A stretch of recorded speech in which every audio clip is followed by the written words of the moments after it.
Hey, before we get to the game, let's get right out to Webb's wheel. Bam. Let's see what we have, and actually it's Remember Me. Now, let me put you up on a great man named Willie Naulls. The UCLA great recently passed away at age 84. Now, Naulls wasn't just an All-American during his 3 seasons playing for Coach John Wooden's Bruins. He also holds the school record for most rebounds in a game with 28 against Arizona State in January of 1956. His 582 field goal attempts during that 56 season also is a school record. Naulls became the first black team captain in integrated professional sports history when his New York Knicks teammates voted him into that role when he joined the team in 1956. He went on to win 3 NBA championships with the Boston Celtics and became a member of the first all-black starting lineup in integrative professional sports history. Now, while the Bruins were in Lexington for their holiday tournament during his sophomore season, Naulls helped integrate the bus the team rode on, as well as the theater where they watched the movie and a hotel where they slept together in the basement's boiler room on army cots. Naulls wrote in his book, "The humiliation was borne by each of us, black and white together. They took turns showering in a basement employee restroom and ate together in a special banquet room next to the kitchen." Now, Bill Russell and Casey Jones, who won 2 NCAA titles with the University of San Francisco, they called Naulls their greatest competitor. The St. Louis Hawks selected Naulls with the overall pick, number 9, in the '56 draft before trading him to the Knicks after 19 games. He went on to become a 4-time All-Star during a 10-year NBA career in which he averaged 15.8 points and 9 rebounds per game. He became the school's first basketball alumnus to endow a scholarship for the basketball program.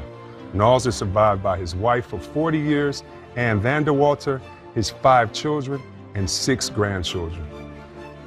You know, guys, it's so cool to be in this position to give our opinions about the game, but to also honor the greats that came before us, whether it was because he was a great player, was a great leader. And Kevin, you got a chance to meet him one time when you were in LA. Yeah, many times, actually, a few times. He was part of the Celtic family, and when you're part of that family, everybody comes to see him. And then Bill Walton, who I knew really well with UCLA, was with Willie. But yeah, you know, those guys, I look at those guys, and I was so fortunate to be around Casey Jones and Bill Russell and Satch Sanders and all these great guys. And they seem such regular guys, but they broke so much ground. Like when you talk to them, it's like us sitting around here. Yeah. You know, and all of a sudden you go back and read about what they did, and you go like, wow. Like they were in such a different time than we were. Like my first year in the NBA was 1980, and there was, you know, a lot of that stuff that had happened.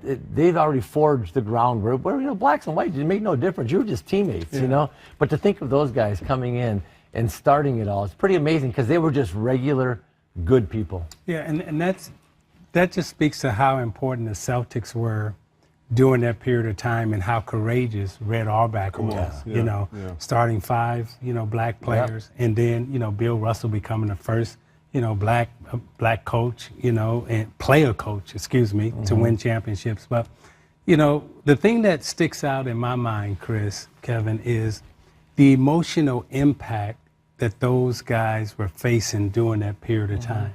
And for him to be able to put all of that aside and then go out on the floor and compete and perform at such a high level, I mean, what was it like for he and his family on those nights when they would leave the arena and they would have to lay in their beds and cry and couldn't eat with other teammates? And, you know, so when we look at the numbers and statistics and everything, let's keep in mind what those players, the circumstances that they were competing under.